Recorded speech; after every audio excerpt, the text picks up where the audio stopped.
Assalamualaikum warahmatullahi wabarakatuh. Perkenalkan, nama saya Fraticia Simangunsong, NIM 9620200069 dari kelas 3 PKD 3, mata kuliah Manajemen Pembiayaan. Hari ini saya akan membahas tentang aspek manajemen risiko pembiayaan syariah berdasarkan produk pembiayaan. Ada 4 pembahasan. Yang pertama, risiko pembiayaan. Kedua, risiko yang diperhatikan bank dalam penyaluran pembiayaan. Ketiga, hubungan risiko pembiayaan dengan risiko lainnya. Dan yang terakhir itu adalah pengelolaan risiko pembiayaan. Pembahasan pertama, risiko pembiayaan. Sesuai Undang-Undang Republik Indonesia Nomor 21 Tahun 2008 tentang Perbankan Syariah, yang dimaksud pembiayaan adalah penyediaan dana atau tagihan yang dipersamakan. Berdasarkan pengertian tersebut, dalam pembiayaan terdapat beberapa unsur pokok sebagai berikut. Yang pertama itu pihak yang terlibat. Pihak yang terlibat itu ada kreditur dan debitur. Untuk kreditur itu biasanya yang memberikan pinjaman dan debitur adalah pihak yang menerima pinjaman tersebut. Lalu yang kedua ada nilai ekonomi. Nilai ekonomi ini adalah penyerahan barang ataupun uang dari suatu pihak ke pihak lainnya, yaitu dari kreditur ke debitur. Yang ketiga ada kepercayaan. Kepercayaan ini adalah kepercayaan kreditur atau pemberi pinjaman kepada debitur atau penerima pinjaman bahwa pinjaman tersebut itu yakin dapat diselesaikan secara tepat waktu. Dan yang terakhir, waktu. Waktu ini adalah periode yang jelas antara peminjam dengan pemberi pinjaman, dan pinjaman tersebut harus dikembalikan sesuai waktu yang telah disepakati.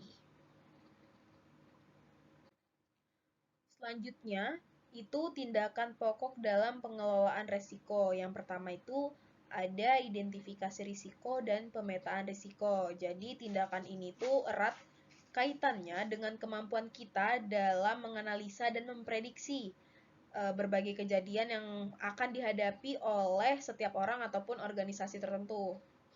Lalu yang kedua itu ada pengukuran risiko dan peringkat risiko. Ini adalah semua kejadian yang sudah kita analisa dan kemungkinan kerugiannya itu sudah kita ketahui. Langkah berikutnya itu adalah mengukur kerugian potensial yang ada di masa mendatang. Dan yang terakhir adalah menegaskan profil risiko dan rencana manajemen. Ini maksudnya berkaitan dengan gaya manajemen dan visi strategis dari perusahaan atau organisasi. Selanjutnya, risiko yang diperhatikan oleh bank dalam penyaluran pembiayaan. Itu ada 5 masalah yang dihadapi oleh bank ketika menyalurkan dananya. Yaitu yang pertama, masalah ketidakpastian kondisi pasar. Jadi, ketidakpastian kondisi pasar ini akan mempengaruhi kemampuan debitur dalam mengembalikan dananya.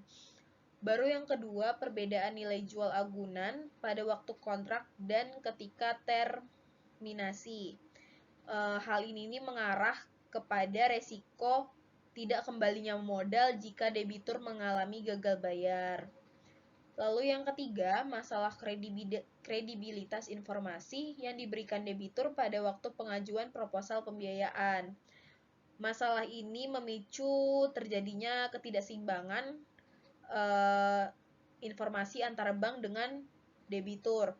Jadi kondisi ini bisa menyebabkan bank mengalami salah pilih debitur dan kesalahan dalam membuat perjanjian kreditnya.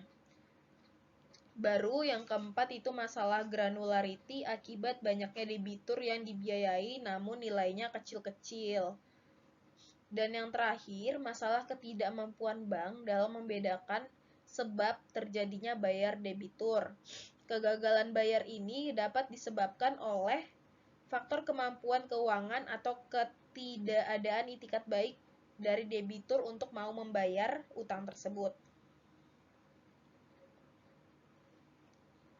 Baik, selanjutnya terkait risiko pembiayaan, Berikut pihak-pihak yang terlibat dalam risiko pembiayaan, antara lain ada debitur, disebut juga sebagai counterparty risk, yaitu risiko yang disebabkan oleh debitur sehubungan dengan ketidakmampuan atau ketidakmauan debitur dalam melaksanakan kewajibannya kepada bank.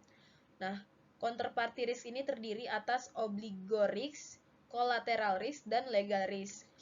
Jadi obligor risk ini adalah resiko yang berkaitan dengan kemauan dan kemampuan debitur dalam menyelesaikan kewajibannya kepada bank.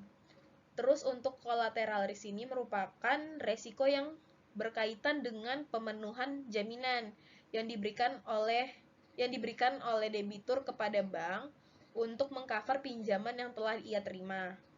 Dan yang terakhir itu legal risk, itu adalah risiko yang terkait dengan aspek dokumentasi dan administrasi pembiayaan yang mempunyai implikasi jika tidak dilaksanakan dengan tertib dan sesuai dengan peraturan perundang-undangan. Yang kedua itu bank.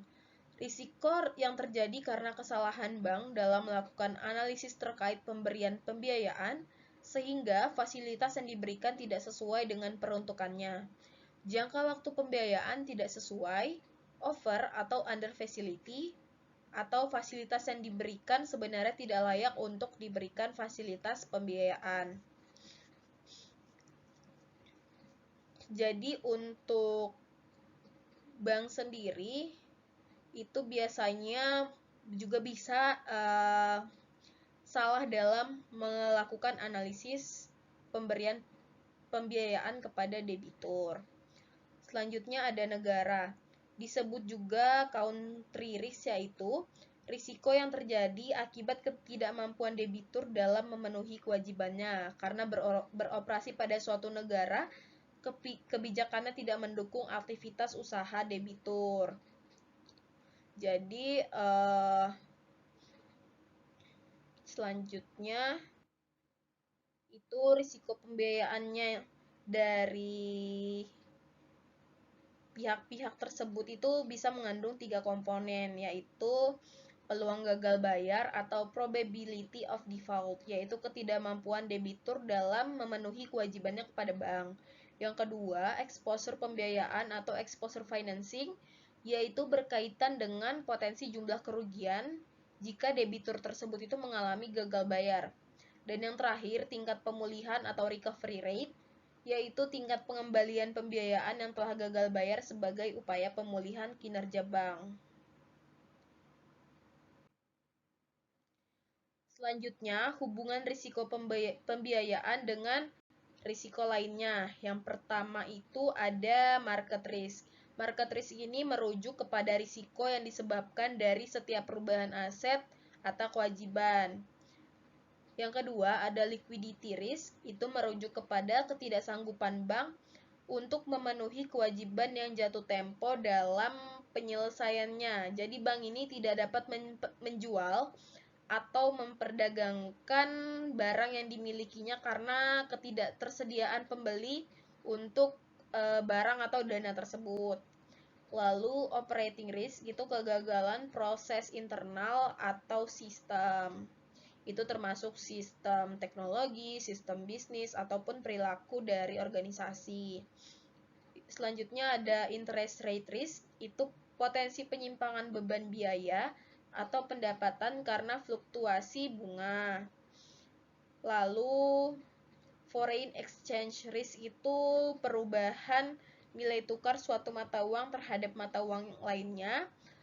Lalu ada country risk, itu potensi risiko sistematis yang dimiliki suatu negara tempat investasi dilakukan. Lalu ada force major risk, itu risiko yang tak terduga dan sering diklasifikasikan sebagai act of God. Dan yang terakhir ada environmental risk, itu risiko yang terkait kondisi lingkungan yang mempengaruhi kondisi usaha. Selanjutnya ada pengelolaan risiko pembayaran. Dalam Peraturan Bank Indonesia Nomor 13/2/PBI tahun 2011, tanggal 2 November 2011 tentang penerapan manajemen risiko bagi bank umum syariah dan unit usaha syariah. bank wajib menerapkan manajemen risiko secara efektif, baik untuk bank secara individu maupun bank secara konsolidasi dengan perusahaan anak. Yang paling kurang itu ada 4 pilar berikut ini. Yang pertama, pengawas aktif Dewan Komisaris, Direksi dan Dewan Pengawas Syariah. Yang kedua, kecukupan kebijakan, prosedur dan penetapan limit manajemen risiko. Yang ketiga, kecukupan proses identifikasi, pengukuran, pemantauan, dan pengendalian risiko, serta sistem informasi manajemen risiko. Yang terakhir, sistem pengendalian internal yang menyeluruh. Selanjutnya, baik, mungkin itu saja yang bisa saya jelaskan. Kurang lebihnya mohon dimaafkan. Wassalamualaikum warahmatullahi wabarakatuh.